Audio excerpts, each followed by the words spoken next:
All right. So let me. It's almost okay. It's 9:45. So let me tell you what I have, where my thought process has been lately. Um, the more I get into sunshine and wellness, the more I'm learning about these different things, the more I'm realizing, we need to really kind of dig deep into some of these things.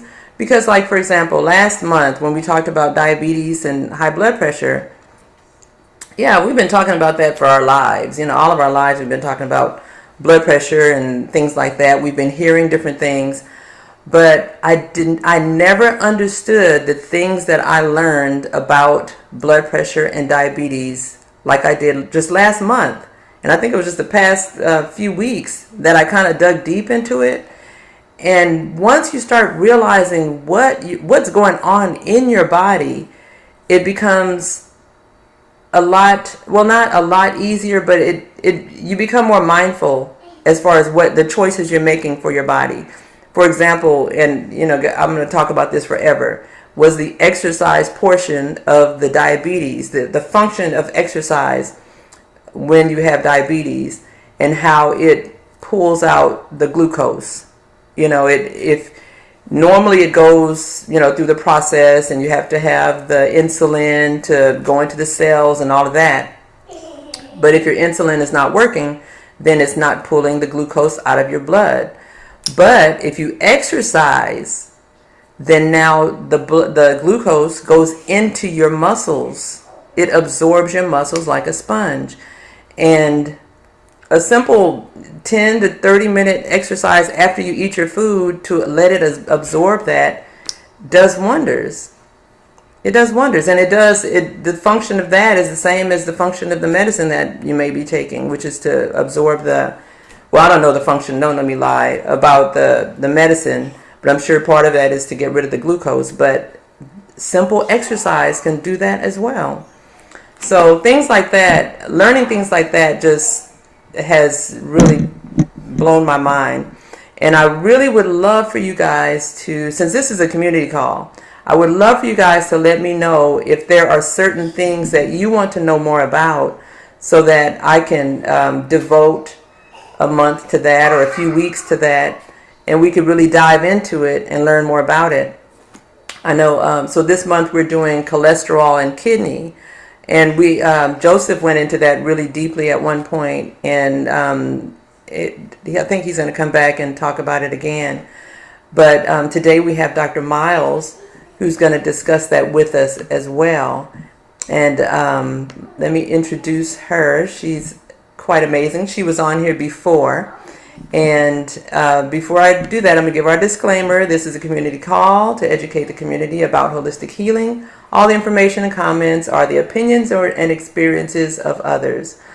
Unless introduced as a doctor, which Dr. Miles is a doctor, individuals on the call are not doctors. So please consult with your doctor, or better yet, do your own research and find out what works for your own body. You are your best guru.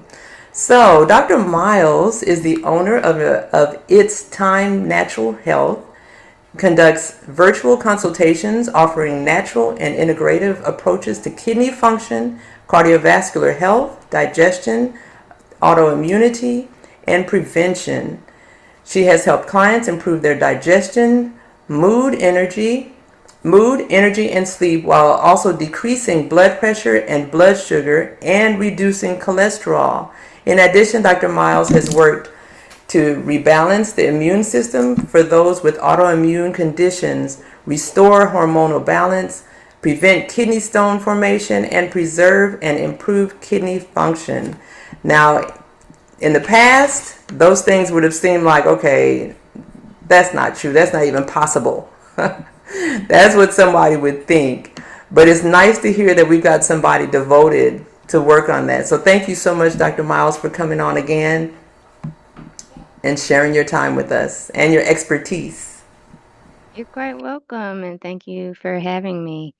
All right, so thank you, Beverly, for that wonderful introduction. So I'll just get right into it. We're going to talk about natural support for high cholesterol and low kidney function. I'll definitely engage you guys when I'm doing the talk, and I'll ask periodically if anybody has questions, and then also feel free to save them for the end if you prefer. See, it's okay. Okay, so about me, I'm a naturopathic doctor. I've been that for over 9 years, providing virtual consultations. And as Beverly said, I focus on cardiovascular health, kidney function, autoimmunity, digestion prevention, and more. I've seen a lot of different things. And so one of them also being menopause, which we'll actually talk about a little bit, well, we'll allude to in this presentation as well. But yeah, I've been seeing even more of that lately and been getting some great results there too. Okay, what we will discuss today is, like I said, high cholesterol and low kidney function. So we'll be talking about different risk factors, diet and herbs, as well as for kidney function, labs, diet, and so we'll first talk about high cholesterol. All right, I'll go down the list here. A high saturated fat in the diet. You know, you have a little butter today and then you don't have it for like 2 months. That's not going to be an issue. But if you're doing this all the time, this is where it can become an issue. So these are just some examples of where you might be getting too much saturated fat in the diet. Trans fats like margarine or things that have partially hydrogenated oils. So I say this extra part about partially hydrogenated oils because that's not only in margarine, some of your peanut butters may have that in the ingredient list. And so it's important to always check ingredients, even if you've bought the same thing for the last 15 years. Ingredients change sometimes. So just make sure that you're like if you are having peanut butter, for instance, or anything that's just fatty like that and kind of solid also at the same time, that you're purchasing something that's not having hydrogenated oils. The more you can get a peanut butter, for instance, that's more natural. It's just the nuts and the oil from the peanuts, the less you run into this issue. It says carbs. So some of you are saying sugar and starches. Um, so I would say particularly anything that's just processed, white bread, added sugar, sodas. Um, uh, these things can add to the issue as well.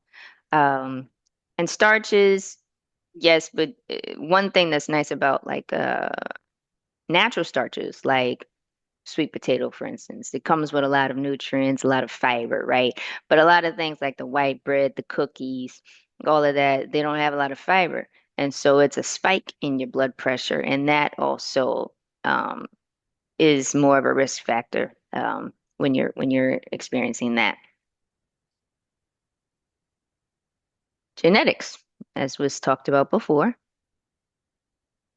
Hypothyroidism. How many people knew that was potentially one? Yes. It can cause a reduced clearance of cholesterol. Insulin resistance, right? So we're kind of going back into what we were talking about with the sugar. Um, Insulin resistance sometimes may show up before something like diabetes does, right? So you can do a test where you're looking at your insulin levels. And so some people, like for instance, people with PCOS, for instance, that's known to come with insulin resistance, right? They may or may not have a high hemoglobin A1C, which is the test that you would look at to determine whether or not you have diabetes. But even before then, an insulin level might be high. And so insulin resistance is another reason that a lot of things happen, including high cholesterol. Menopause. How many people knew that that Mm, was one? no, Oh, I didn't yep. think about the peanut butter. Mm-hmm. Yep. Right. Yeah, I've been All eating right. a lot of peanut butter. You might have a good one. It's just make sure you read the ingredients so you know which one you're working with. So like the ones from the 90s, probably not. I'll just say it that way. Mm, Fatty liver disease and other liver issues. If your liver is not functioning optimally, It's backed up. It's not just not processing things. It guess what goes through the liver, what's processed and synthesized, etc., by the liver, cholesterol. It helps to facilitate that whole process and make sure that it's functioning optimally. So if you're having liver issues, it's not going to be surprising that you may also have high cholesterol. How would somebody know if they have liver issues? Oh, I mean, if somebody had like fatty liver disease, for instance, they probably found out through their doctor. Uh, That would be something that they would feel it and they would go to the doctor because they're having some serious symptoms. Potentially, not necessarily though. Sometimes it can be a bit silent. When it's starting to get bad, yeah, you may have some pain, some other symptoms, other things like that. But of course, if like with your blood work, they may find elevated liver enzymes, like they'll say AST or ALT. Um, so there might be some other symptoms showing up or signs in the labs showing up. So this is why it's a good idea to still get like your kind of your routine labs at least once a year just to make sure nothing's popping up. Because there are a lot of things that are just silent. And we're going to talk about low kidney function. That one is also silent. So that's another reason to get that routine blood work at least once a year. So, with all these things that are being listed here, if these things can cause high cholesterol, then how important is the number that they give you when they do the cholesterol testing? Oh, very important. That's telling you whether or not you are having high cholesterol. Now, we'll get into why some people's numbers are, there's more to the story than just those beginning numbers. So when you get like your routine labs done and things like that, especially if you've already had something like hypertension or diabetes, your doctor is likely running your lipid panel, is what it's called. But that's like your basic cholesterol panel. That is like the crux of what I would be looking at, as well as I would be wanting to continue to see as I'm working with clients. Done. But if for some reason maybe it's a harder case, the cholesterol is more stubborn, we'll get into some other labs as well. But yeah, that is very important for me to just start to know, okay, what's the picture here? And usually when people come to me for high cholesterol, they already had it. It's obvious. It like the LDL is high, total cholesterol is high, things like that. Okay. All right. Okay, medications can do it. Certain ones, like steroids, retinoids. Retinoids is what's been used for acne, immunosuppressant medications. And this is just a quick list, but it's always good when you're taking medication to figure out what it might do to you, which is kind of a scary thing to do. People don't always like to look at the side effect profile because it's long and it's intimidating. Um, but it can be still helpful to know. And then other times, things may not happen right away when you start taking a medication. It might happen like later, maybe months or years later. And so, in a situation like that, let's say you've been on a medication for a long time and then you start having high cholesterol, for instance, and then you never checked whether or not um, your medication caused high cholesterol. Well, that's a good time to be like, okay, where did this new issue like cholesterol came from? Could my medication cause it? Let's find out. Sedentary lifestyle. So someone said lack of exercise. There you go. When you are more active, that helps to process the cholesterol through your body better. Any thoughts, comments on this slide? Anything you learned that you're like, oh, let me go check on that. Yeah, I'm surprised about the menopause. Mhm. Yep. When your estrogen starts going down, that estrogen is actually protective.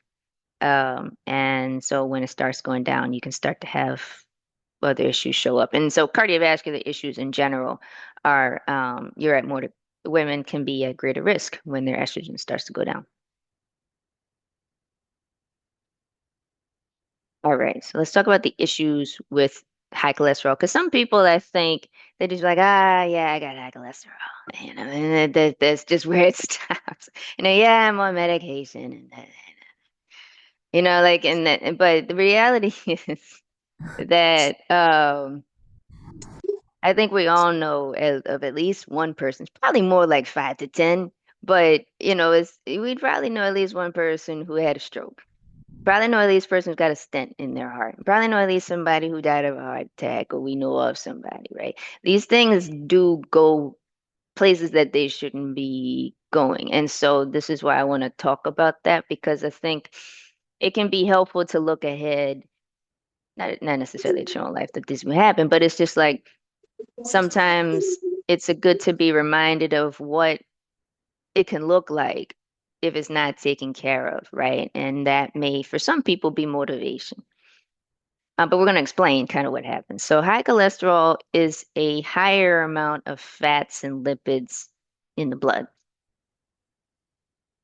Now, atherosclerosis is a bit different. It's part of what's happening with high cholesterol, but it's more than just high cholesterol. So, atherosclerosis is occurring due to long-term endothelial damage to the blood vessels. So endothelial lining is like the inner lining of your blood vessels. So there's damage happening to the blood vessels. That part is important for atherosclerosis to happen from high cholesterol. Um, so it's when you start having that damage to the blood vessels, then stuff starts to deposit, like buildup of the cholesterol and the inflammatory cells. And that builds up into plaque on the blood vessels, right? So damage can occur they're due to smoking, I believe Beverly said before, high blood pressure, diabetes and insulin resistance, sedentary lifestyle, chronic inflammation, and oxidative stress. So we'll talk about this lab a little bit later, oxidized LDL. So notice that a number of the things that are part of why high cholesterol can happen is also part of how atherosclerosis can happen. So when you have this buildup of plaque on the arteries, this could lead to narrowed arteries, right? And lack of blood flow. And then you start having cardiovascular issues, more cardiovascular issues. So we'll talk about one in particular, right? How high blood pressure can increase plaque in the blood vessel. So we're kind of going through the same thing, but you can understand how high blood pressure, for instance, does it. So you have an increased resistance in your blood vessels. Blood is having to be pumped harder through the vessels, and the blood is also pushing too hard against the vessels, the walls of the vessels. And this whole process can ultimately lead to damage and inflammation of the vessels. And this damage can lead to plaque buildup in the vessels and thus accelerate atherosclerosis. So these are not necessarily two different things, atherosclerosis and high blood pressure. High blood pressure can very much accelerate atherosclerosis. Okay, so this is where we're going to get into the labs. So we're going beyond the basics, of course, is total cholesterol, LDL, HDL, and triglycerides. Any questions so far? Any comments anybody has? Or anything you need me to explain? Okay, so the other ones to consider, like if somebody's having stubbornly high cholesterol, they're doing all the right things, but it's still high. You could look at something called ApoB, which is apolipoprotein B. Um, This is showing the number of what's called atherogenic lipoprotein particles. The more that you have of these, the more likely your high cholesterol can be a significant risk to your health. LP little a is sometimes what they call it, is an extra lipoprotein particle. So this is where we're getting into the genetics. Where some people may just naturally have higher cholesterol than others. If you have more of this LP little a, um, it's more likely to stick to the blood vessel walls. It can be very pro-inflammatory. And this is a situation where even if you have normal cholesterol numbers, you may still start to develop heart disease because of these LP little a's. Um, and then inflammatory markers can be helpful to look at too. So I think I see something in the, yeah, you're welcome, Dan. Um, Okay, so other inflammatory markers can be helpful to look at as well. Remember, we were talking about inflammation being a key contributor to why high cholesterol can become a problem or pathogenic, if you will. So HSCRP, that CRP is C-reactive protein. And the HS just means high sensitivity. Uh, this is another marker to consider looking at to see where your inflammation levels lie. CRP, HSCRP is not always going to just be high just because you have inflammation in your body. You may still have inflammation in your body and the CRP not be high. So these are all markers to try to find what's going on, right?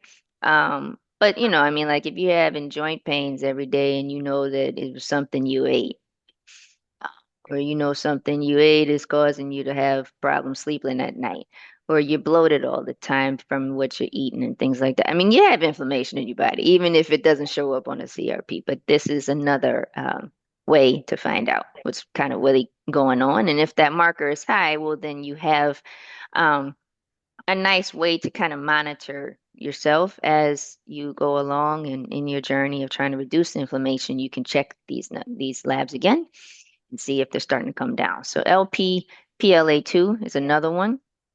It's lipoprotein associated phospholipase A2 enzyme. It attaches to LDL particles. And when it's elevated, this is signaling greater vascular inflammation. Now, So these, uh when you go to the lab, when you go to the doctor, are these automatically tested or do you have to ask? you have to ask. Um, They may or may not have a way to do it through your blood work, but the way that I've seen it done is usually like a specialty panel. It's something you would be paying for that may or may not be covered by your insurance. But this is more so particularly for the ones who are, I would go this far if they've like been having high cholesterol all their life, or it's stubborn, like I mentioned, it's not going down, things like that. I would want to know kind of where the issue might really be lying. And these other markers can be that I would say ApoB and lipoprotein A you may or may not see with just the standard blood work. The HSCRP, you could see that in blood work. So yeah, the ApoB, the LP little a, LPPLA2, there may be a specialty panel that you have to ask for. Some MDs may do it. Some may be like, no, we don't do that, or I don't know what you're talking about. But this is pretty commonly known amongst like naturopathic doctors. These are just some extra tests that you can do to figure out, okay, where's the issue really coming from? And it helps to further target what you have to work on with that particular person. So, doctor, Yeah, sorry. a lot of this information that and I'm just speaking about myself, a lot of this information that you're giving here online, it has a lot to do with a lot of medical terminology and everything that people just might not understand. So, with consulting with you, do you do any of these testings, or you would tell us to ask our doctor who may not be in agreement with the reason why we want it? How is this, going to work for me if I said, I really need your help, and where would you go with a person that come to you in those situations?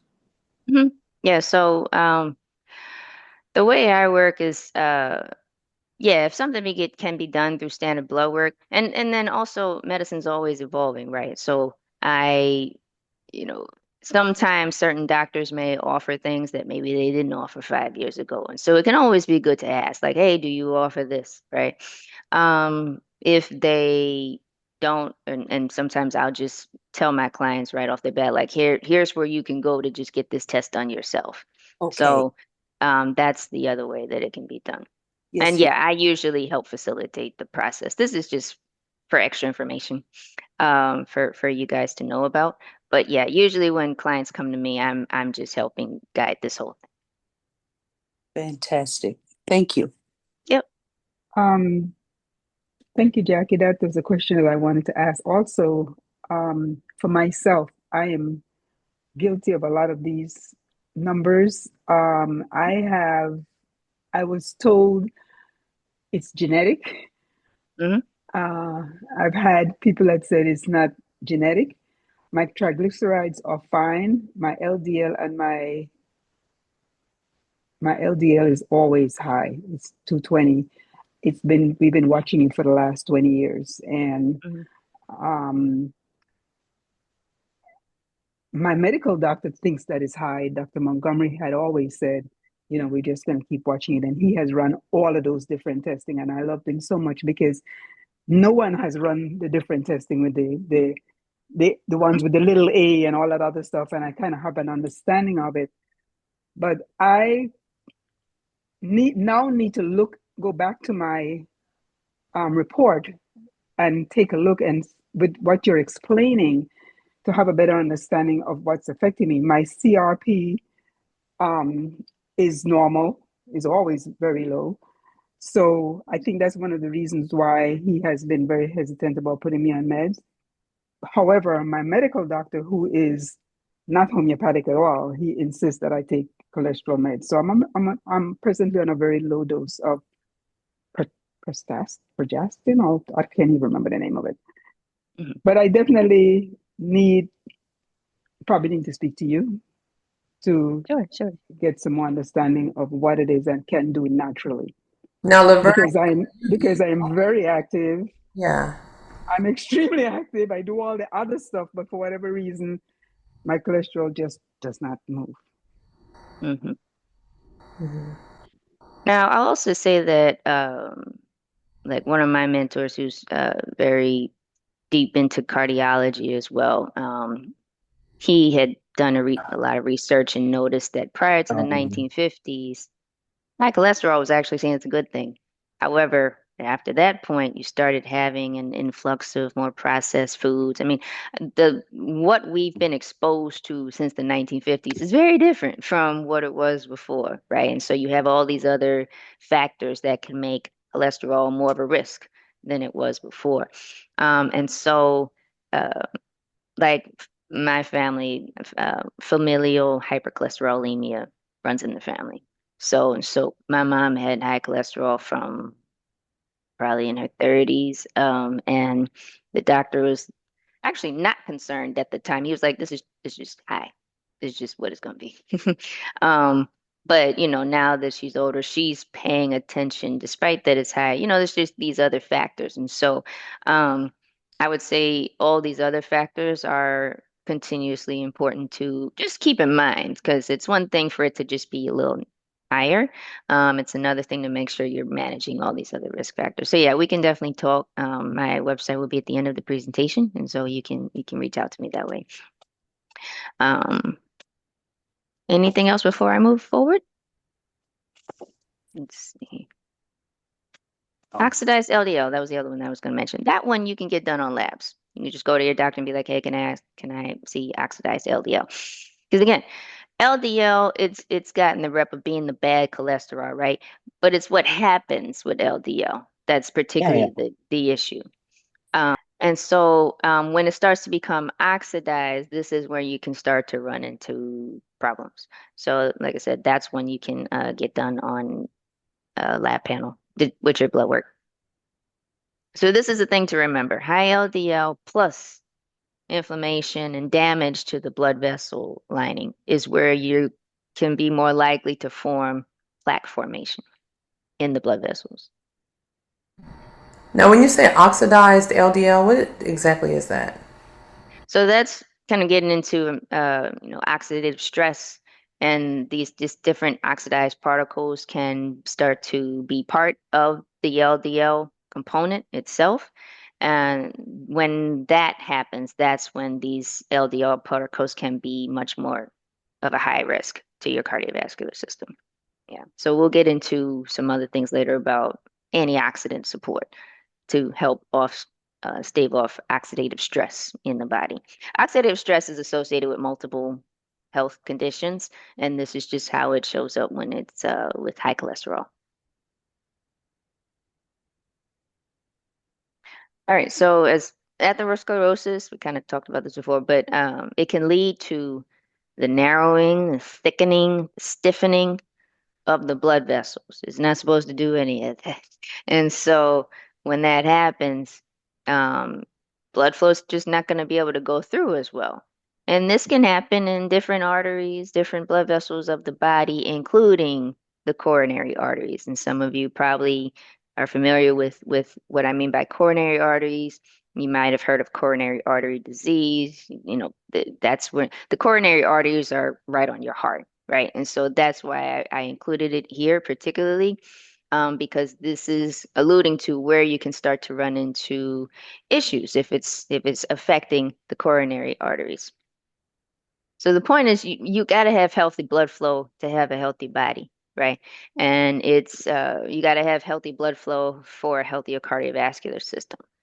Um, and so this is where atherosclerosis and high cholesterol can become an issue for your system. So here's some examples of complications: coronary artery disease, peripheral artery disease. So this is where you may have issues, for instance, in your legs, right? Heart disease, heart failure, right? If you start having blockages, for instance, you got a blockage in one of your arteries of your heart. This may be where you finally go in to get a stent or something, right? But then there could just be, like I said, the blood is not getting through as well to the heart, and then the blood, then when you don't have blood going into a space very well. Blood is important for every cell of the body. Oh, is important for all organs to function, right? So if you don't have good blood flow going through the heart, it's going to be the whole system is going to be trying to work harder, right? But also without good blood, then it's like there's not as much vitality in that organ, right? And you can start to run into heart disease, heart failure. And heart failure has its whole set of own symptoms.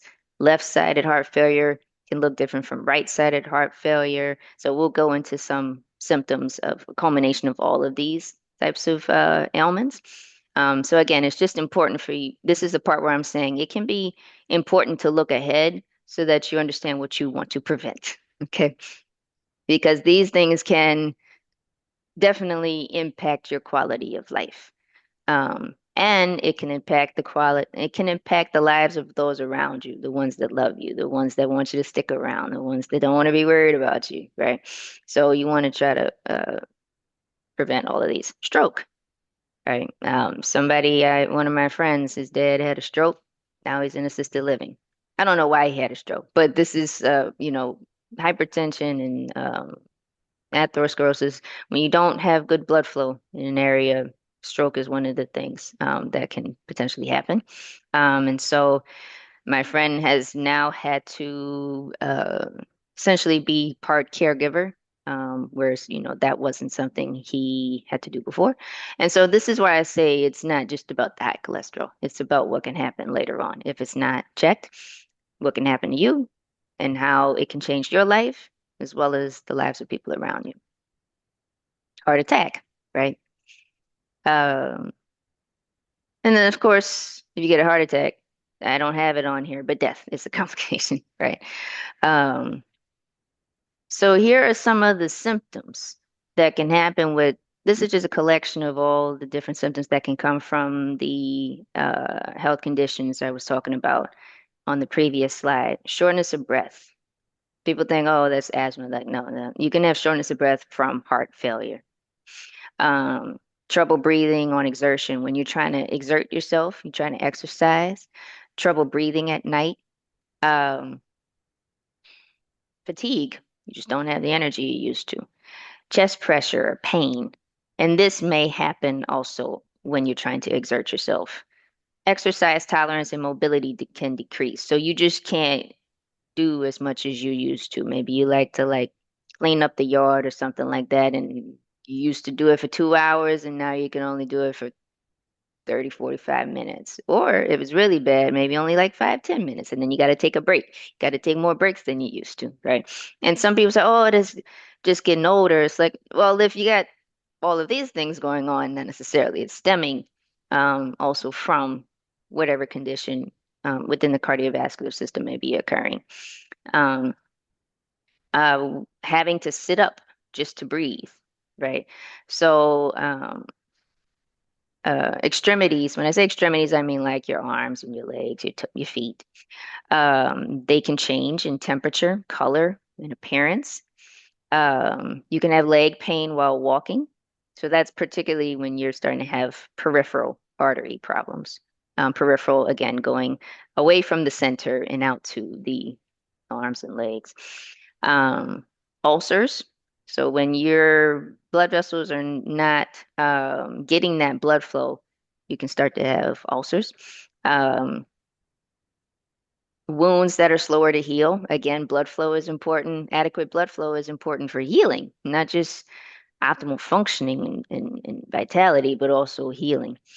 Um, Palpitations, with your heart. Of course, if you get stroke, it'd be paralysis on the side of the body. And then, of course, blood flow is very important for your brain, right? So you can start to have some cognitive difficulties. And then what does this look like from a standpoint of uh, healthcare? So you may have more medications to take and the side effects that go with them, potentially. Or you may not have any side effects at all, which would be great. Um, Surgery, like I said, stent. You may have dietary restrictions. So to be at an optimal level of health, it's important to have some dietary restrictions anyway, right? Especially in this life where, you could easily get almost whatever vice you want when it comes to food, right? But that's not always the best thing to indulge like that. And so, yes, living a healthy life comes with, if you want to see it as that, as dietary restrictions anyway. But it would be even more than that if you started to have compromised cardiovascular health from atherosclerosis. Rehab, right? Because if you had a stroke, then you got to go to rehab. And then you're in rehab, depending on for how long, maybe months, right? More doctor visits, managing your implanted devices, wound care. Family member becomes a caregiver. You and the family are worrying about recurrence of events that landed you in the hospital before, or greater risk of new events. And then, of course, there's the financial strain. Any comments, questions here? I was wondering about the blood flow. Does that stop your hair from growing? Oh, blood flow can stop a lot of things. I would say that is probably part of what can happen there with the blood flow with your hair growth. There's other potential issues as to why the hair stopped growing. Hypothyroidism is actually one example of how the hair can stop growing. But I do think it can be part of how that happens. Okay,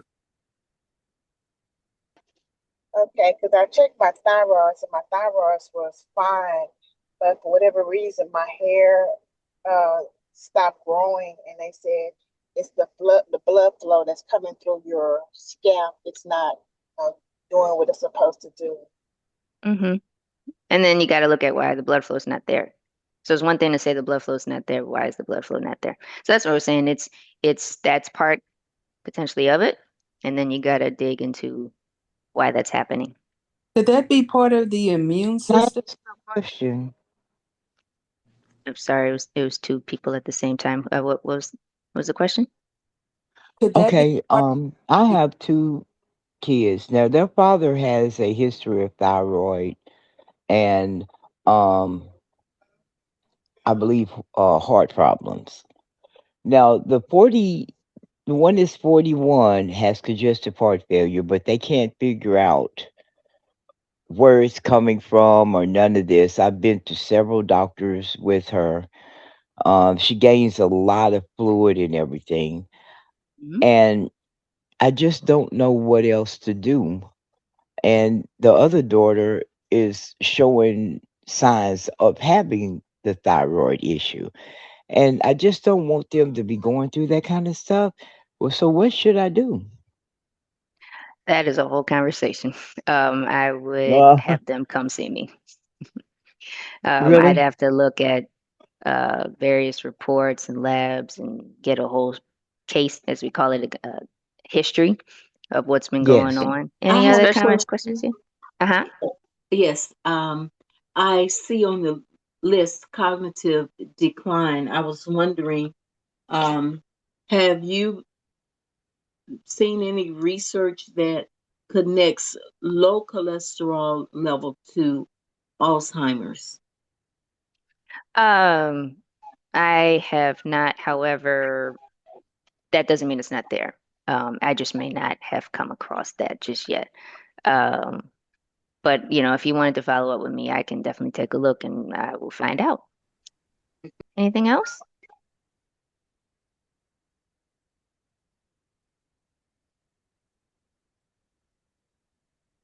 Okay, so some goals that we have that I will be addressing in this presentation is reducing the inflammation, damage cholesterol, and risk factors. And then just FYI, with supplementation, cholesterol levels can start to decline within 2 to 3 months. That's typically what I've seen whenever I've worked with people with cholesterol.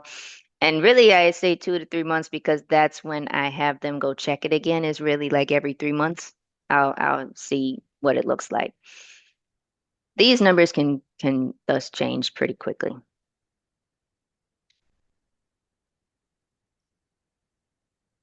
Okay. So diet. So what have we talked about so far when it comes to diet? What would you imagine I'd probably put on this slide as to what dietary changes would be helpful?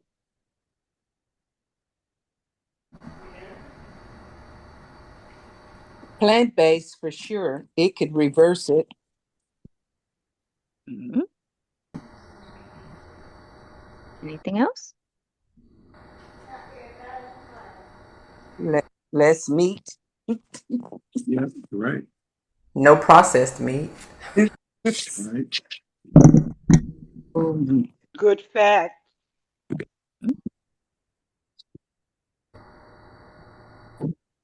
More veggies. Mhm. More fiber. Mhm. No fried foods or less fried foods and oils or seed oils. Mhm. What about those sweets at night? Hmm. No sweets, no junk. And when I said plant-based, I also meant raw. Raw Hmm. plant. That is one way to do it. Yes. Yes. No more Yes. sugary drinks. Mhm. Yeah, those sodas got to go. I know some of you guys like your Coke, but no. Mm-mm. Now there are some sodas that you can, and I say all this because this is what I've been seeing. Sometimes people, I get into diet and I'm like, yeah, and I hear, yeah, they be eating cookies at night, but they still got that soda, or there's a Coke 3 times a week, and which is, or they got a pack that they're drinking every day, things like that. So it's one thing to know what to put in. It's also important what to take out. And so that can be a harder step, right? It's still good to start to put in all the good stuff, because I do find it to be protective, right? Start having more fiber that can kind of help soak up some of that extra sugar going in the system. Um, but just remember those extra habits you also got to work on too. And for some people, once they stop that cope, I mean, things get better very quickly. So don't underestimate what those Cokes might be or those sodas. If you're having them every week, um, if you, especially if it's like 3 a week or 4 a week or something like that, or higher, you take that out, you might see some significant changes. All right. So low saturated fat, low sugar, anti-inflammatory, non-processed. That's like the basics, right?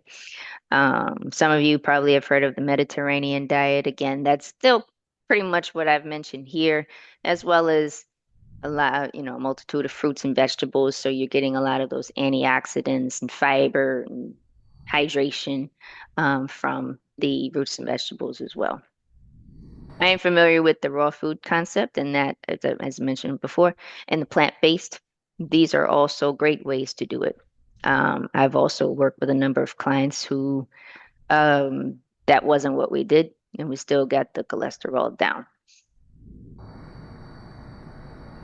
All right, so oh, I think I see something else in the chat here. No added refined sugars. Yes, that's correct. All right, so now we'll go into some cholesterol lowering agents. This list is not exhaustive, by the way. These are just a few to consider. Right? So red yeast rice, some of you've probably heard of this multiple times. But red yeast rice does help to lower the LDL.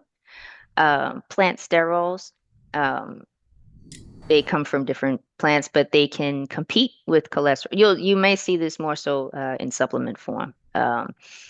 So they help to compete with cholesterol absorption in the intestines, so less is going out into the vascular system. Chromium. So it's not so much that chromium is directly reducing cholesterol, but again, we're getting into with this one and some of the other ones I'll talk about.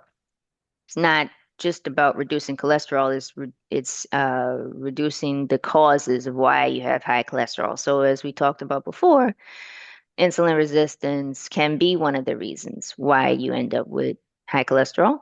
And so if that is the case, then you would want to work, in addition to the cholesterol itself, you would want to work on the insulin resistance to knock that down. And so in a case like that, I would probably be adding in things to help reduce insulin resistance, potentially chromium being one of those things. And that's a mineral. Milk thistle is an herb. Again, we talked about liver health, right? Um, in addition to something like fatty liver disease, like that's a obvious liver issue. But a lot of people also just have kind of sluggish livers due to a lot of the things that we mentioned before, the sedentary lifestyle, toxins in the foods, the water, the air, et cetera, stress. Um, so I know somebody mentioned stress in the past as well.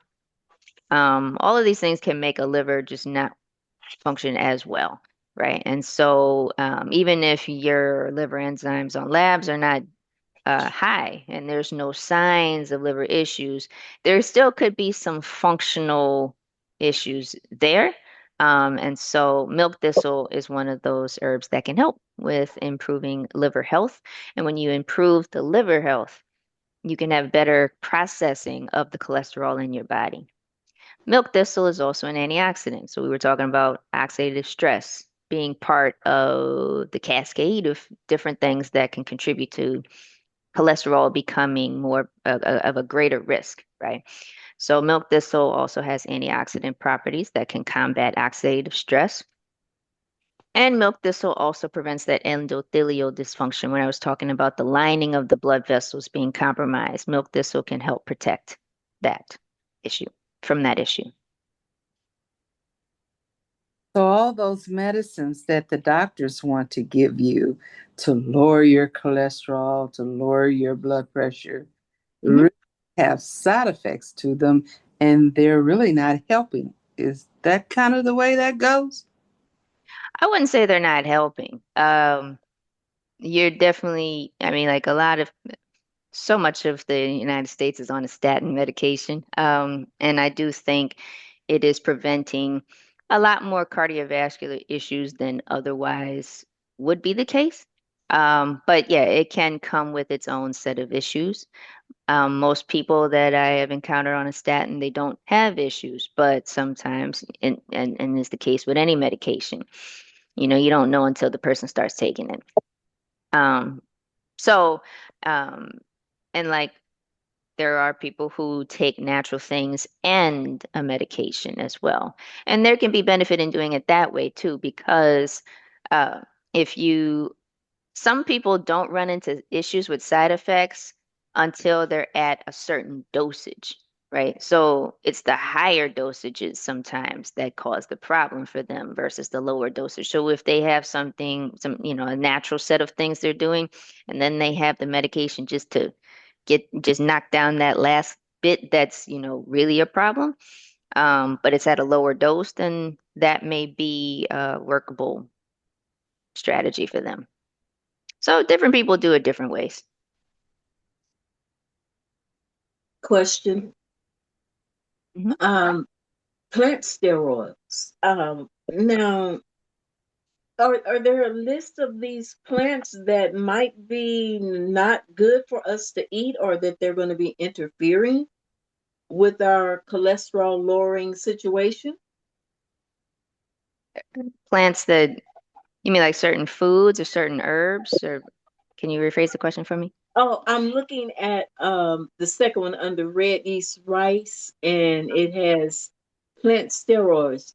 Steroids. Are you saying that all the plants will help to lower, or are you saying that they could interfere with lowering Oh, no, no, cholesterol? no, no, no. I'm saying that the plant sterols, um, so uh whenever you are taking in things through your diet, um that has to go through the intestines first, and the intestines, particularly the small intestines, is where you start absorbing the nutrients from your food. Cholesterol is important for your health. So, kind of going back to what you were saying about low cholesterol being potentially also problematic. It can be, right? Cholesterol is important for all your hormones, right? So, you got to have some.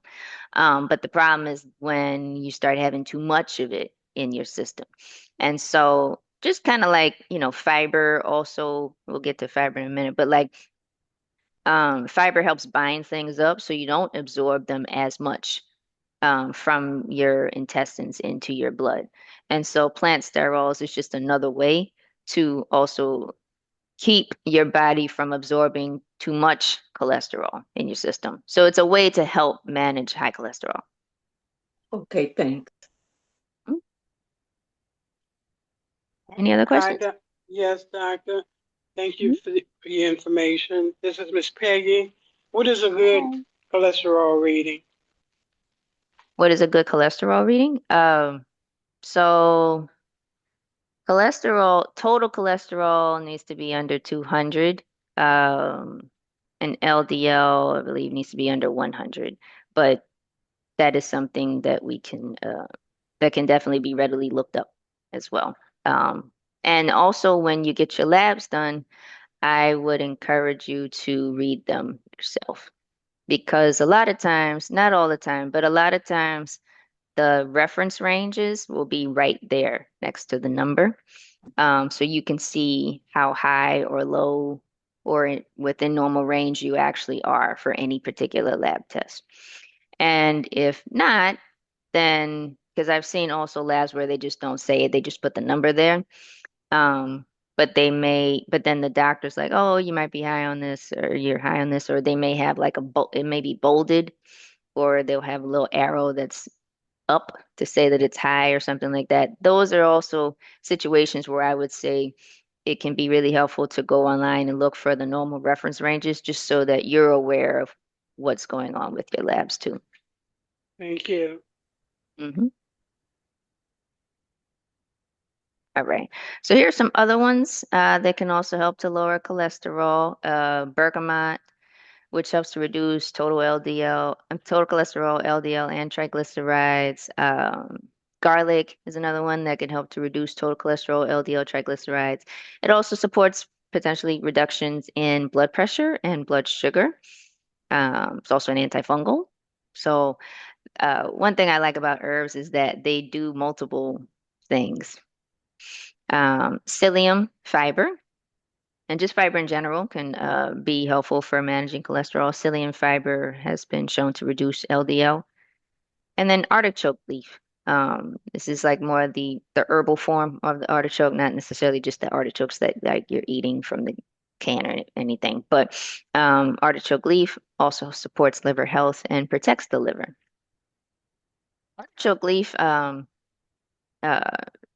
has been also included with ginger in what's called supplements that help with moving the bowels better. Like if your what's called your peristalsis, the normal movement of your bowels is slower and you have more constipation. Combining artichoke and ginger together may help move the bowels better. So that may be also a particularly nice one if you're not just dealing with cholesterol issues, but also constipation. Okay, so now we're going into the other part of why the cholesterol can be an issue, which is when you're having that damage and oxidative stress to the blood vessels. So there are a number of different things that you can do to also help um, prevent those issues. So pomegranate extract is one, um, which also supports kidney health. Olive fruit extract is another. This also happens to be antimicrobial, may also support reduction in blood pressure. Grape seed extract is another one, which is also, when I say antimicrobial, I mean it kills off things, different microorganisms. Um, Grapeseed extract does the same. It's also an antioxidant and may also support some blood sugar reduction. Again, these things can vary per person, but in general, these are various properties of these agents. And then vitamin E is just in general a really nice antioxidant. Okay, before I move forward, any questions there? Any comments? Nope. Okay. All right. Inflammation reduction is another avenue to take. And so, when you're having a cholesterol issue that's more stubborn, this is like one of those other areas to consider that maybe the inflammation in the body is high still. Um, so turmeric is one that can help reduce inflammation. Before I actually go into this, what are you guys using to reduce inflammation in the body? Or what have you seen other people use? Because this can be a longer list, but I've only included a few. I've heard of selenium being used for that. Okay. The moringa tea, I use it. Mm-hmm. Mm-hmm. Oh, all right. So turmeric, as probably most of you have heard of, helps to reduce inflammation and can also be helpful for pain. Inflammation can cause pain as well, and so this is another area where turmeric can be really helpful. Let's see, I see some ginger. I just Yep, heard ginger is another one. turmeric could be dangerous for us. Can you explain that? I have not heard that. Now, what I will say is that turmeric can be, for some people, not so easy on their stomach. Uh-huh. And I do think that it depends on the brand that you get because I've had some that I was like, within 2 capsules, my stomach hurts. And then there's others within 3 capsules, no problem at all. So I Okay. do think the brand does matter. Um, And Again, also with turmeric in the like actual spice form, like I can't have too much of it raw. I do need to cook it. So I do think it depends on the person and then also the form and the brand. okay, because I've been buying fresh turmeric from HEB.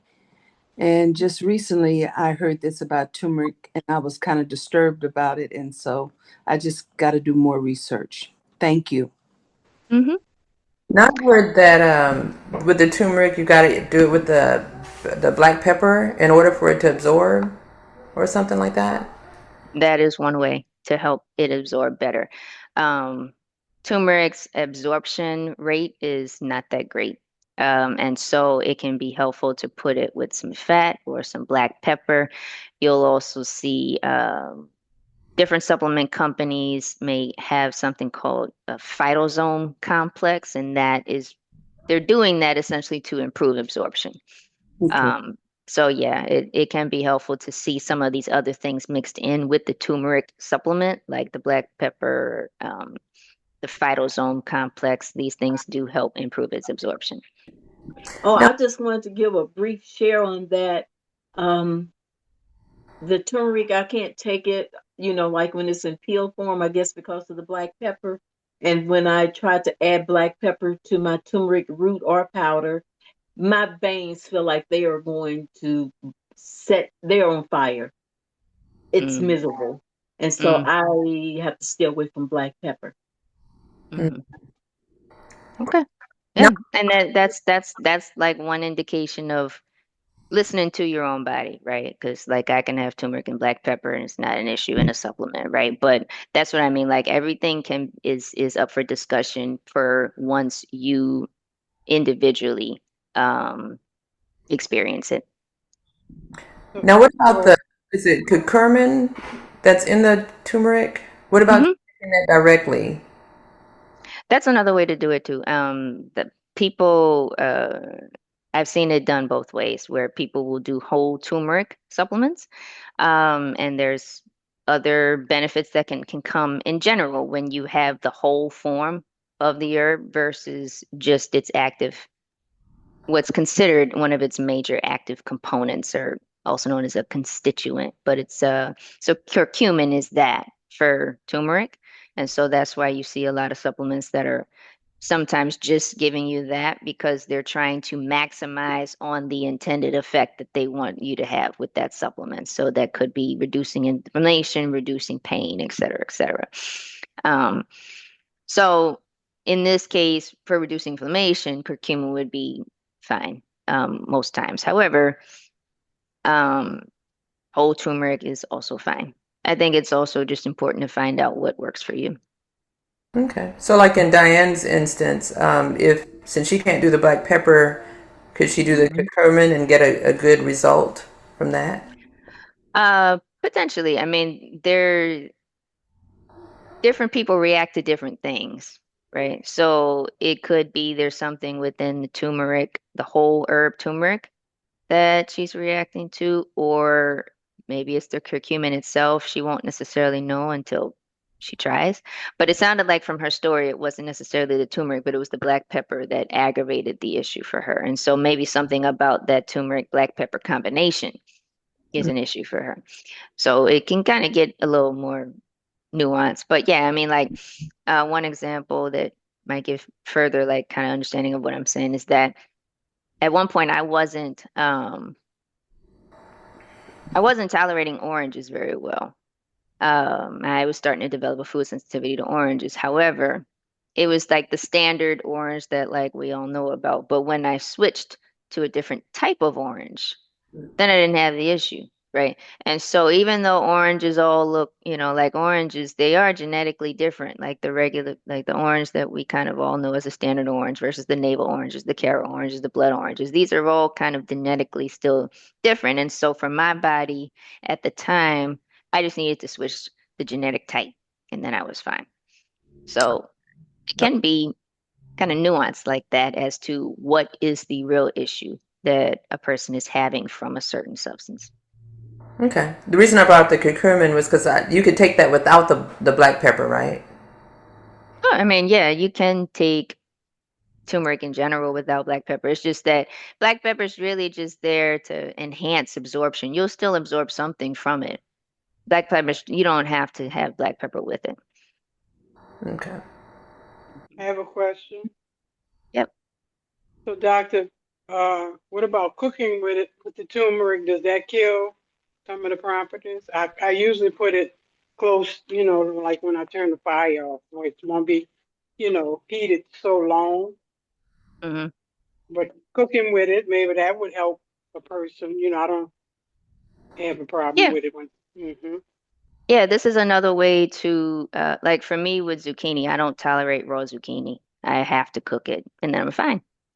So for some people, cooking something will be more helpful. And again, if turmeric is that huge of an issue, it's not the only one that you have to use that is available to you for reducing inflammation. So that's why I also was saying, this list is not exhaustive, and why I wanted to ask you guys what else you're using for inflammation as well. Turmeric's just popular, right?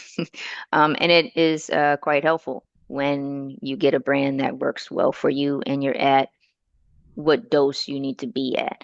Um, but yeah, sometimes cooking in general will reduce certain properties of the food or the herb, and other times it enhances it. So, like when you cook a tomato, for instance, there's a component in there called lycopene that goes up when you cook it. But I would say in general, if I'm trying to preserve the nutrients, I'm going to consume the fluid of that meal, right? So like, let's say I boil vegetables, whatever. I almost treat that like a tea. I don't always put my seasoning in when I am cooking vegetables, because if I'm not going to drink, if I sometimes I want to drink the water. So like if I'm boiled broccoli, for instance, I'll take the water off and I'll drink the water. And I have felt better benefit from doing that. So that's another way that I try to preserve my nutrients if I'm going to cook.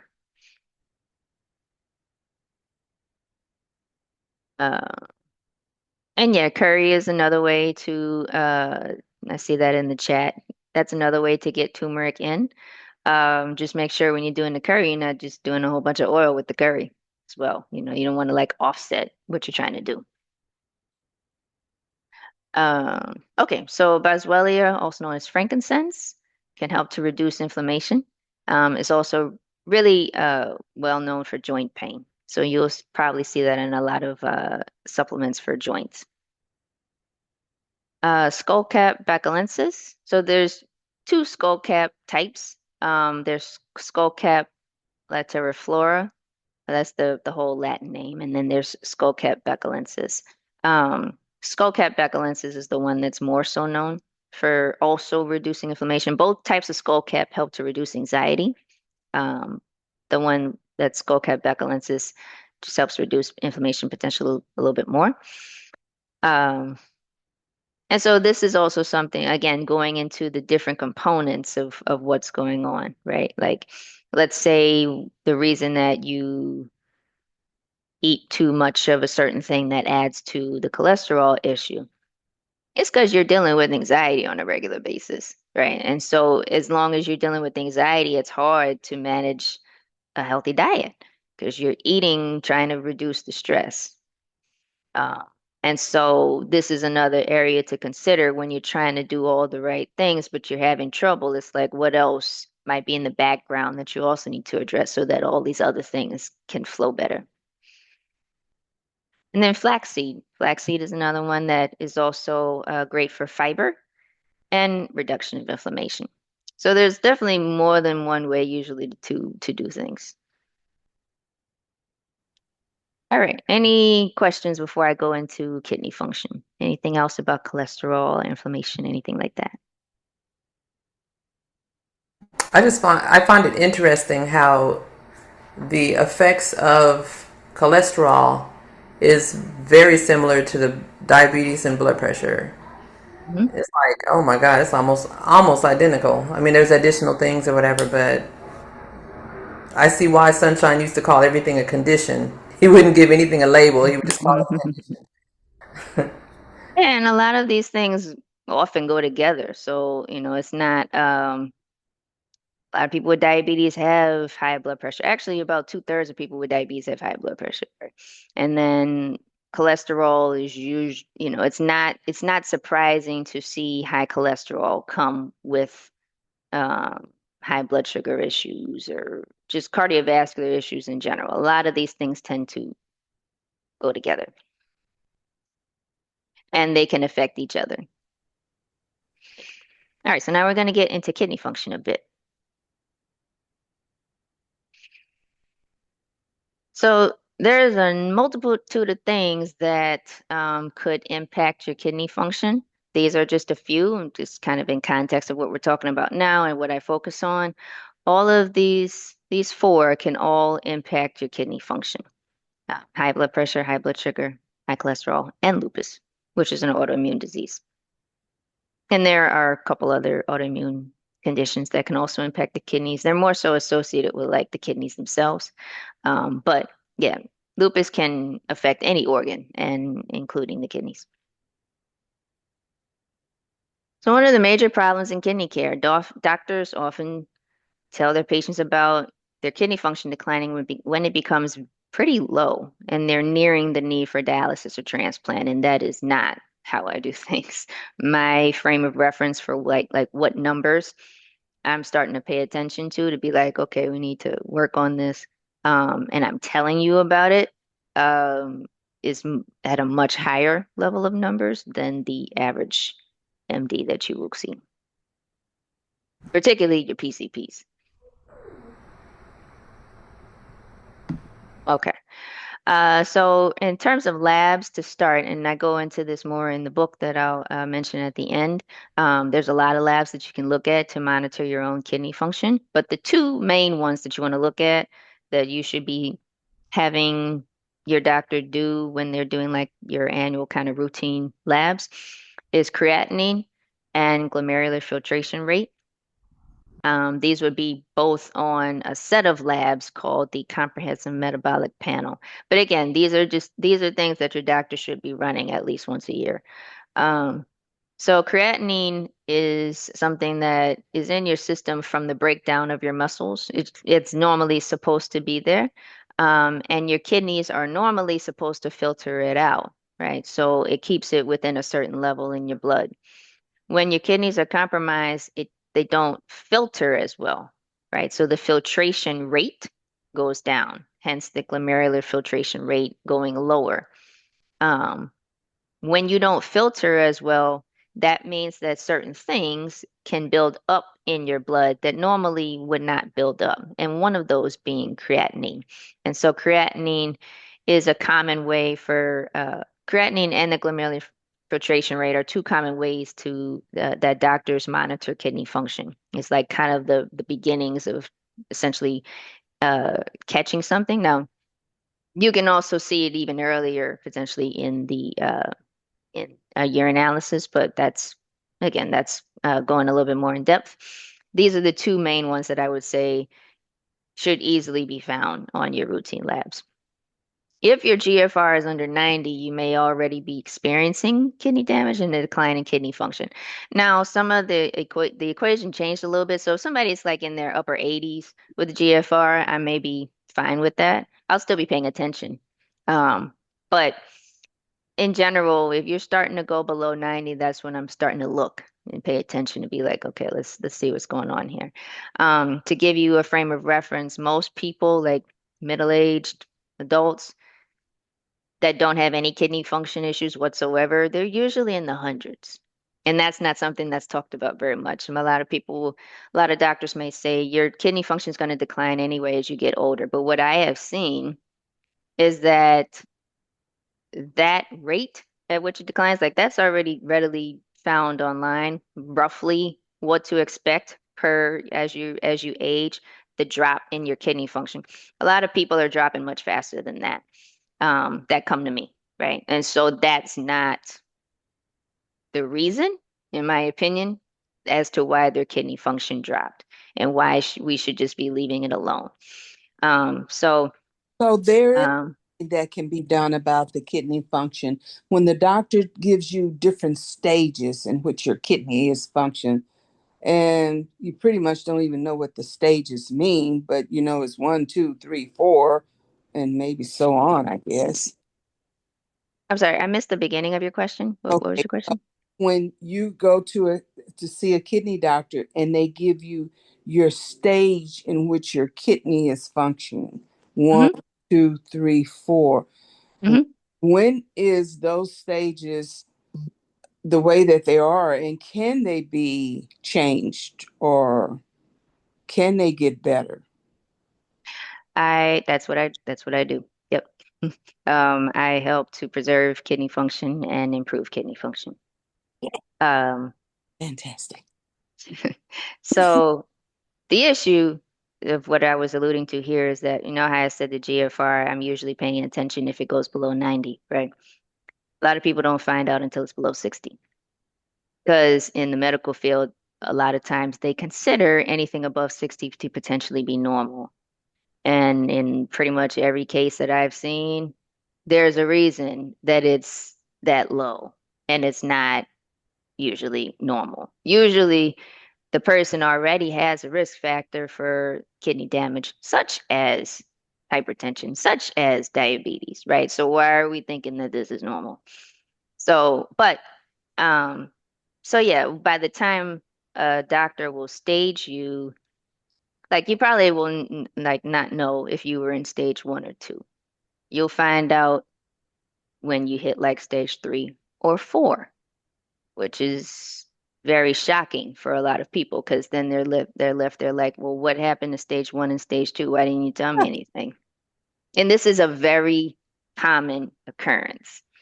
So this is why I want to reiterate that it's important for you to monitor your own kidney function, even if the labs are looking normal, because this is the other thing. It won't flag it on the labs if your kidney function is 80 or 70, for instance, right? You'll start flagging it once it gets below 60.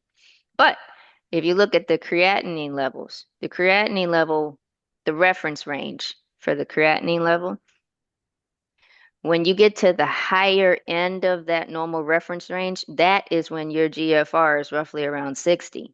So even that normal reference range for creatinine, I would say is if that's not all I look at is the creatinine level. I'm looking at creatinine level and the GFR.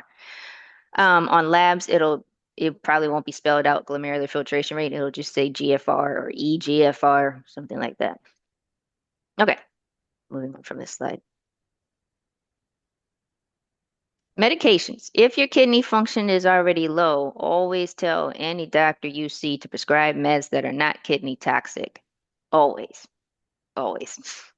Because there's a chance that they will prescribe you something that is kidney toxic. There's a number of medications that can negatively affect the kidneys. Now, in some people who don't have kidney problems, this is not an issue, right? Because their kidneys are strong. They can kind of handle a little something. But for some people who already have compromised kidney function, it's like if you have a wound. You don't want anybody slapping you on the arm if you have a wound on the arm, right? Like it's going to hurt. It's going to aggravate it. You don't want salt or dirt hitting that open wound, right? So that's what I mean. You don't want any medications that are known to be kidney toxic going into somebody who's already got compromised kidney function. Or if you do have to have it, then it's a whole conversation, right? And then there might be a situation where it's like, you know what, I really want to, the doctor may be like, despite this, I really think you need this medication. And then it's a matter of, okay, but if your but we'll watch your kidney function. And if it's going down way too fast or blah, blah, blah, blah, then maybe we'll try a different medication or something like that. So it's a whole conversation, but you want to start with this. And I would say also when you're trying a new medication, still just be helpful. Even if somebody tells you, no, it's not supposed to harm the kidneys, get your kidney function checked about a month after you start the medication anyway, because I have seen that situation where, you're welcome, Coach Vern. Have a good one. Um, I have seen a situation where the doctor was like, "No, this will not harm your kidneys," and it did, right? So it can still be helpful to just monitor your kidney function a lot more often if it is compromised, because the kidney function, like the cholesterol numbers, can change very quickly. You can see changes month to month, right? So that's why I say, if you start something new, like a medication, it can be helpful and then you already have compromised kidney function, it can be helpful to just check it the following month. So, doctor, sorry to keep interrupting you, and this topic is very sensitive to me because when you go to the doctor, okay, I've had chemo. So since I had chemo, this is when I started having these kidney and liver problems. But when Mm-hmm. you go to the kidney doctor and the kidney doctor says, I've looked at all the medications that you take, and those do not it's not affecting your kidney. And then I say, well, what is it that I can do to make the kidney better? They tell me there's nothing that I can do. Well, I know that all those medications that I'm taking, it's got to be filtering through my kidney and my liver. So why would they be telling me there's nothing that they can do? Because And that's what they've been trained to tell you. That's what they've been trained to think and what they've been trained to tell you. That's their frame. And that is why it can be helpful to go outside of their frame or anybody's frame for whatever reason, to make sure that you are not missing anything. And I will, it's, and you'll see even more so kind of what I mean when you read the book, because my dad's story is in there.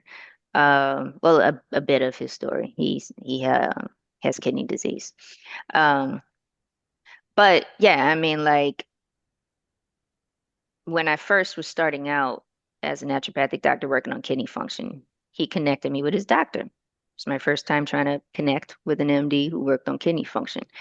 And the doctor said, you can do nothing for the kidneys except maybe help prevent kidney stones. Mind you, this man knows nothing about what I do, nothing, but had the false level of confidence to tell me what I could and could not do. My dad was able to stay off dialysis for another 6 years, and that was because of me and not because of his doctor. So, um, it is a frame of reference that they live in. It can be helpful for certain things. They a lot of times can have, unfortunately, a false level of confidence that does not match up to their actual knowledge beyond their frame. And so that is unfortunately what might have happened in that situation. So I'm and sorry that happened to you. with the kidney stones, oh, they're Mhm. so tiny. Now you need to see a urologist. Well, if it's a kidney stone, I'm connecting kidney stones with kidney, but no, they don't do that. You need to go see a urologist. You know, doctor, I don't know about most people on this line, but I'm getting tired. Yeah, we have a very interesting medical field here in the US. So, but yeah, a lot of times stones are managed by a urologist versus a kidney doctor. It's kidneys are are considered part of the urinary system, right? And at the end of the day, when you have a stone, the way that it tends to have to come out eventually is through the urinary tract. And so it's just certain things get managed by certain doctors versus not. Stones can be other places besides the kidney as well. So that could be part of that. But yeah, I mean, if you want to talk further, definitely feel free to reach out to me on the website. I know I got like maybe 15 minutes left, so I'm gonna keep going here. But yeah, definitely feel free to reach out to me. Thank And you. then also, of course, cancer can affect things beyond just the medications themselves. And so that may be another conversation. But yeah. Okay. So diet for the kidneys. Again, this is the basics of it. If you have a decline in kidney function, you want to go low in protein and especially animal protein. Again, when the kidneys are compromised, they can't handle a lot of protein anymore. It can make it worse. It can make the kidneys worse. So you want to have a diet that's lower in protein. Plant protein is more amenable, but again, you don't want to be like having like, I don't know, 60 grams of protein powder a day, even if it's like plant-based protein, right? So you still got to moderate. Um, have a diet high in antioxidants. This is protective of kidney function, anti-inflammatory, protective, alkaline environment, protective.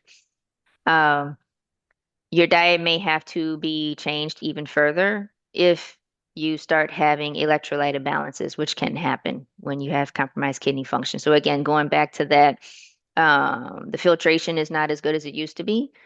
You can have a buildup of certain electrolytes, or also known as minerals, more so known as electrolytes in healthcare. So potassium is the one that is worried about the most because if you have a buildup of potassium, and then you can start having heart problems. Okay, so some herbs that can help preserve and improve kidney function. Astragalus is one. It is also an immune balancer.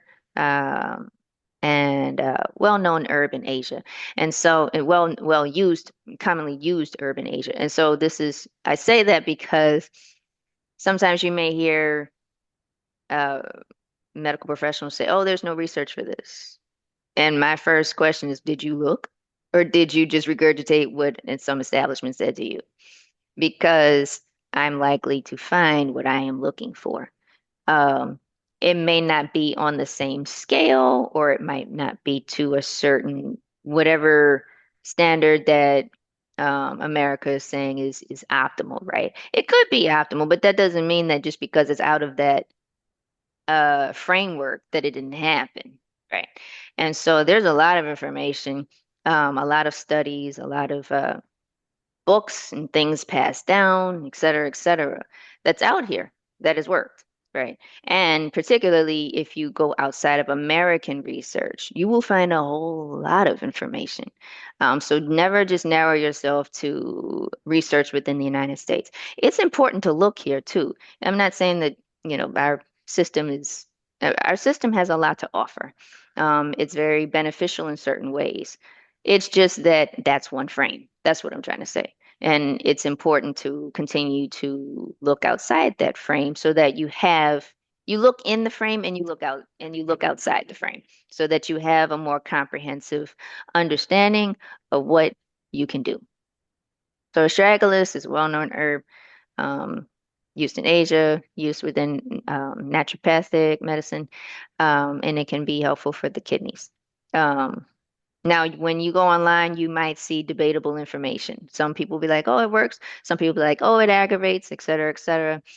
So again, this is one of those situations where it could be helpful for me to be watching it when astragalus is being used.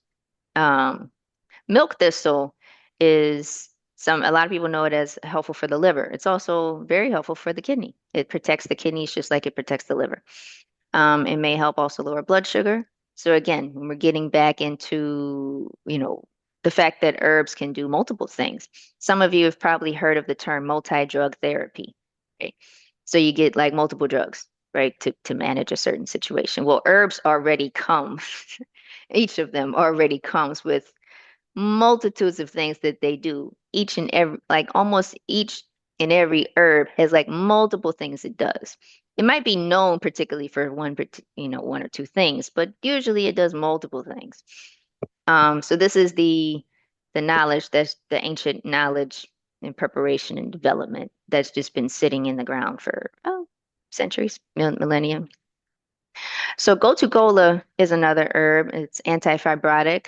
So this can be helpful, particularly when you're starting to have a decline in kidney function. One of the things that could happen is that you start to have scarring on your kidneys. It's kind of the more like layman's term is just scarring, but there can be it's called fibrosis or sclerosis of the kidneys. And so gotu kola may be able to help prevent some of that and potentially maybe reduce some of that. It's also anti-inflammatory. And then let's connecting what we were talking about before with cholesterol. So as I mentioned, that cholesterol, having a high cholesterol issue and atherosclerosis issue can affect multiple blood vessels in the body. Your kidneys have arteries going to them. So if these cholesterol and plaque buildup deposits and these and the effects that it can have of narrowing the arteries and stiffening the arteries, et cetera, that can happen within the arteries that go to the kidney. And you can have what potentially might be renal artery stenosis. If you get that, then of course you don't have good blood flow going to the kidneys. You don't have good blood flow going to the kidneys, they're not going to function as well anymore.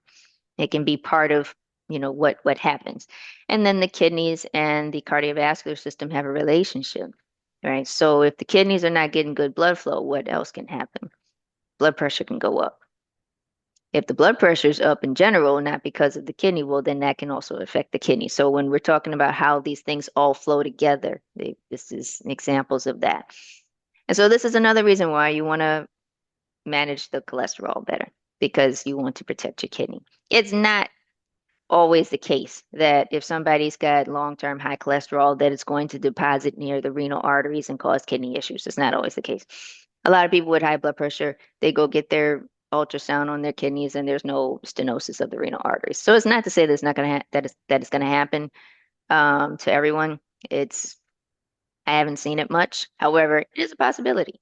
And so this is just another way that if that is becoming an issue, resveratrol might be able to help in that situation. And then kind of going back to those other specialty labs I talked about before, it may help prevent cardiovascular issues from that ApoB marker that we talked about previously. Okay, so this is the final slide. This is the book that I mentioned that I wrote. You can find this on my website. It's The Natural Approaches to High Blood Pressure and Low Kidney Function. If you go to the homepage of my website and scroll down a little bit, you'll see the link to the book. It's also available as an online course. The only difference really is that the course you get through in an hour. So if you know that you're the type to like buy the book and not read it, then the course might be a better option for you because you'll get through it very fast and you can go back in. But the book is also a great way to just have something, you know, you can always have it with you. And if you like tangible things, that's a nice way to go. As we mentioned before, a lot of these things can come together. A lot of these conditions can come together. And so you might be like, well, I don't have high blood pressure, but I got a kidney issue, or I don't have high blood pressure, but I got diabetes. Well, uh, this book can still also be helpful for you because kidney, a decline in kidney function, the top two risk factors for that in the United States are high blood pressure and diabetes. So this can be a really nice book just to have in general. And then it also goes, like I mentioned, further in depth with all the labs to look at when it comes to the kidney function. And you can have a much more educated conversation with your doctors and feel more confident in what you're trying to communicate with them. And you potentially won't be you might develop a more tenacity or a persistence when you're talking with the doctor. You won't necessarily back down because you'll be like, no, this is what this means. Why don't you tell me what this means? What can we do about it? And blah, blah, blah, blah, blah, etc. So the book can be really helpful. It's only 60 pages. It's very dense, but it's only 60 pages, roughly. So I definitely encourage you to buy the book or definitely share it with other people so they can buy the book, to share the link with other people so that they can buy the book too. And yeah, you can also go to the website to schedule an appointment and join my email list. There is a deal that I created specifically for you guys. It will expire on Wednesday, the 10th. So if you're very interested in setting up an appointment, I highly encourage you to look today. But yeah, that's all I got for today. Any other questions? Awesome. I see Johanna has her hand up for a question. Johanna, you there? Yeah, I had my earpiece on. Thank you for taking my question. I was like the other caller who said that after chemo, things changed in her liver and potentially her kidneys. Mm-hmm. And I'm asking the questions, but I'm not getting any answers as Mm-hmm. to how I can rebuild. Give you an example. My LDL went up 20 points in the last year, and I'm Mm-hmm. eating the same things that I used to eat before. Went from 80 to right at 99, and I was Mm-hmm. concerned about that. And Mm-hmm. pretty much they said, "Oh, we don't do anything about, we don't follow patients in terms of giving them suggestions on how to restore that organ, and it's not that high, so don't worry about it." Well, I do because I'm 70 and I don't need anything else to go on that I can prevent. I'm looking at some research about oatmeal and a few other things, but can you just speak to that briefly about how to restore my liver so that it will manage my cholesterol better, potentially, as well as make sure my kidneys, which are still not doing like they used to a year ago. I released the mic. Thank you. Well, one place to start is milk thistle. Milk thistle can be helpful for the liver and the kidneys. And then I would probably need to see a little bit more in depth to figure out kind of what else I might add in to what to that might be helpful and how to potentially prevent maybe even further issues from occurring. But yeah, I mean, like I've definitely helped people to protect their liver. Um, just I know this is a different situation, but like there was one person who she has RA, rheumatoid arthritis, and they put her on a medication for that, but it messed up her liver pretty significantly. They were not going to do much for like another 6 months because they had a protocol of, I mean, there's certain conditions they want you to have symptoms for a certain amount of time to definitively say, okay, you have this condition or this change. So like menopause is one, right? Like you have to like not have a period for a certain amount of time before they be like, okay, now you're in menopause. So that happens sometimes with other issues too. They want to see that you've been having symptoms for a certain amount of time. Blah, blah, blah. So they were just gonna let her liver function just be messed up for 6 months, but she was like, no, I'm gonna talk to Dr. Miles. And so at the time, what was also interesting about that situation is that they weren't ready to admit that the drug caused the liver issues.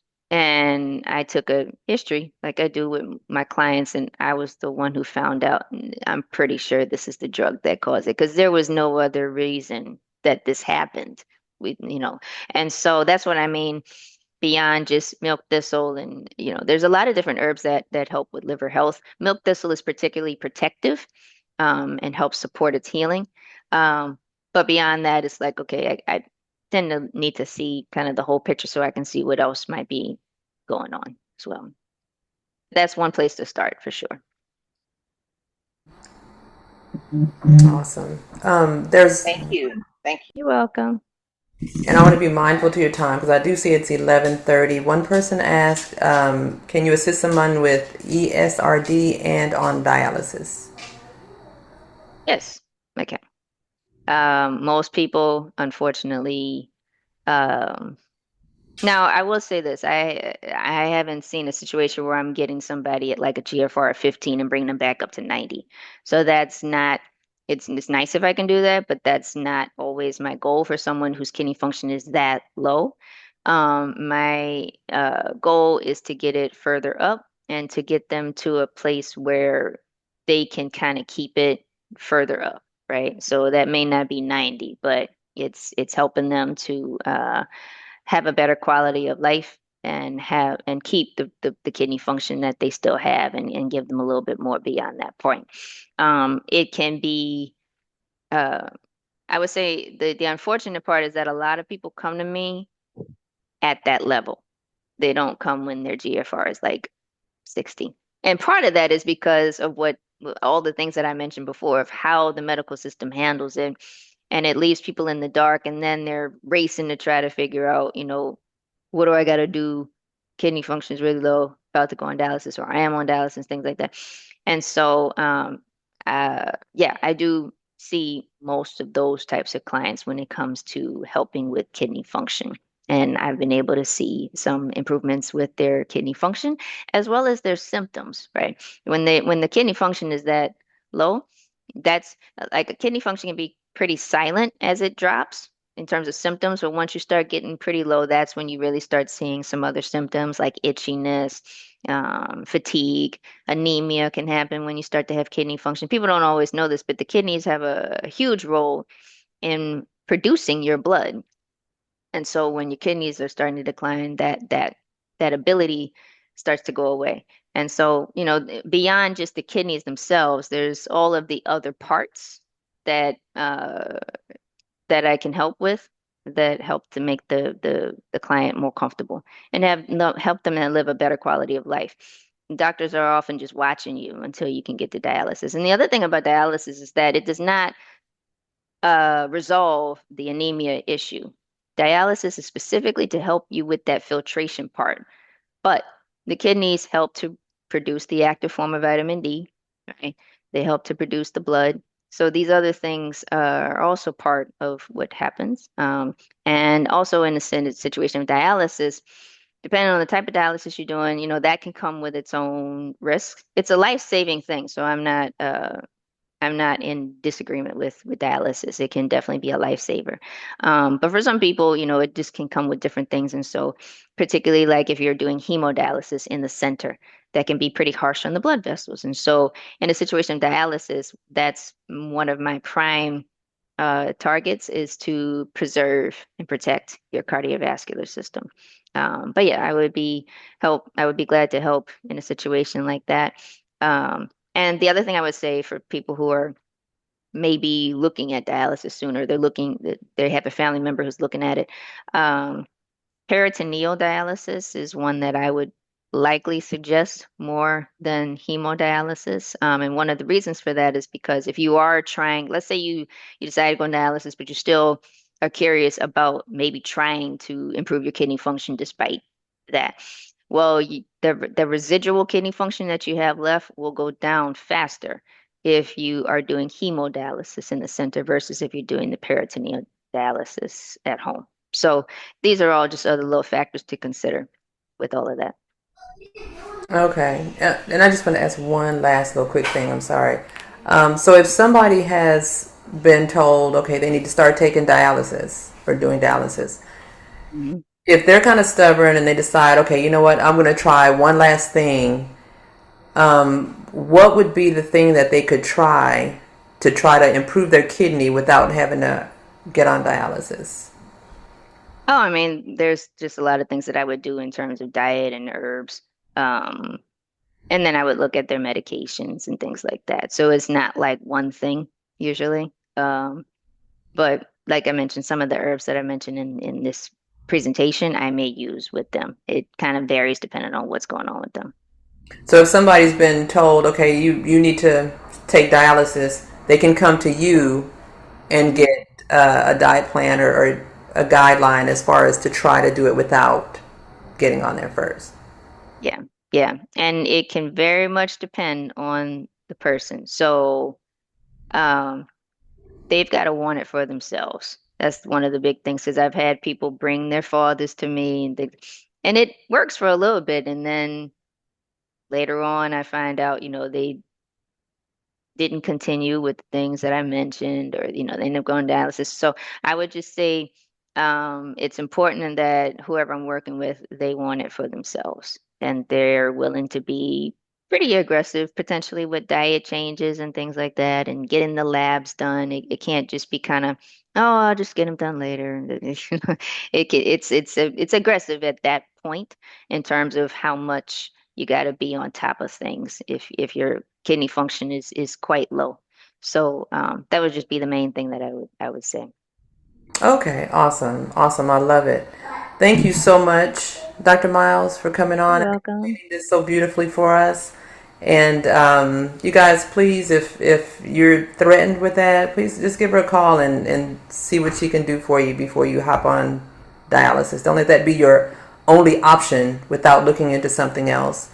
And if that is the case, family members, please be on accord with your family. Don't have food in there in the house that makes them sick and you're eating that and you're telling them, oh no, you've got to eat this. Don't eat, don't eat what I'm eating. Change the whole household needs to change. But anyway, I thank you so much, Dr. Miles, for coming on and explaining this. This was beautiful. And we'll be sure to You're share it welcome. with others. You're welcome. You're welcome. Thank you guys. And all right, you guys have a good weekend. Thank you. You too. Thank you. All right. Okay, everybody. Well, you guys have a beautiful day, and whatever you do, do something. Do something. Show yourself some love and show others love as well. Peace and love.